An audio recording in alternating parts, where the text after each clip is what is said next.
Hi எல்லாருக்கும் வணக்கம். Welcome to Yuvaraj யூடியூபுகம். நம்ம இன்றைக்கி வந்திருக்கிற இடம் வந்து சென்னை மெரினா பீச்சுக்கு அருகே உள்ள ஐஸ் ஹவுஸ் அப்படின்னு வழங்கப்பெற்று தற்போது விவேகானந்தர் இல்லம் அப்படின்னு அழைக்கக்கூடிய விவேகானந்தா ஹவுஸ் தான் வந்திருக்கோம்.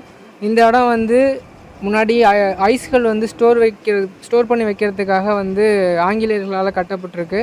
அமெரிக்காவிலிருந்து கொண்டு வரப்பட்ட ஐஸ் கட்டிகள் இந்த இடத்துல ஸ்டோர் பண்ணி வச்சுருந்துருக்காங்க அந்த காலத்தில்.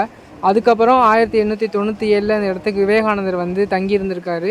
இந்த இடத்துல தங்கி சென்னை மக்களை வந்து ஆசீர்வதித்து இந்த இடத்துல 9 நாட்கள் தங்கி தியானம் பண்ணி ராமகிருஷ்ண மடத்தை முதலில் இந்தியாவில் நிறுவப்பட்ட இடம், சென்னையில் நிறுவப்பட்ட இடம்னா இந்த இடம் தான்.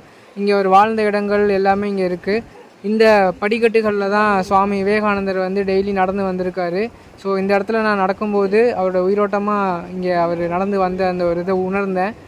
200 வருடங்களுக்கு முன்னாடி அவர் வாழ்ந்த இந்த இடத்துல நம்மளும் வந்து வாழும்போது அவருடைய சுவாச காற்று பட்ட இடத்துல நம்ம காற்று படும்போது ஒரு உன்னதமான உணர்ச்சியை நம்மளால் அடைய முடியும். அவருடைய எழுச்சிமிக்க எழுத்துக்கள், புத்தகங்கள் எல்லாமே இந்த இடத்துல அடங்கியிருக்கு. இதுதான் அவர் தியானம் செய்த இடம். அந்த இடத்துல அவருடைய சிலையை நிறுவியிருக்காங்க. அது மட்டும் இல்லாமல் இது அவருடைய பண்பாட்டு கழகமாகவும் இந்த இடம் விளங்குது. அவருடைய கோட்பாடுகள், கொள்கைகள் எல்லாமே வந்துட்டு இந்த இடத்துல எடுத்துரைக்கிற ஒரு சிறந்த இடமா இந்த இடம் இருக்குது.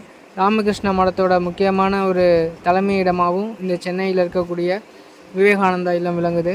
ஸோ விவேகானந்தா இல்லம் வந்தீங்கன்னா மறக்காமல் இந்த இடத்துக்கு, சென்னை வந்தீங்கன்னா இந்த இடத்துக்கு வந்து பாருங்கள். மெரினா பீச் பக்கத்துலேயே தான் இருக்குது. அவரால் எழுதப்பட்ட புத்தகங்கள், அவரோட கையெழுத்துக்கள் அனைத்துமே இங்கே வந்து அவருடைய நினைவாற்றலாக வச்சுருக்காங்க. இன்னும் இல்லாமல் இந்த இடத்துல வந்து அவருடைய 3D அனிமேஷன் ஷோ வந்து காட்டுறாங்க. 50 rupees தான் டிக்கெட்டு. உள்ளே போய் பார்த்தோம் அப்படின்னா அவர் வந்து கன்னியாகுமரிக்கு சென்றது, அந்த கடலில் நீந்தி சென்று 3 நாட்கள் அந்த பாறையில் அமர்ந்தது எல்லாமே வந்துட்டு விஷுவலாக காட்டுறாங்க. ரொம்ப சூப்பராக இருக்கும். மிஸ் பண்ணிடாதீங்க. போயிட்டு வாங்க. பாய்.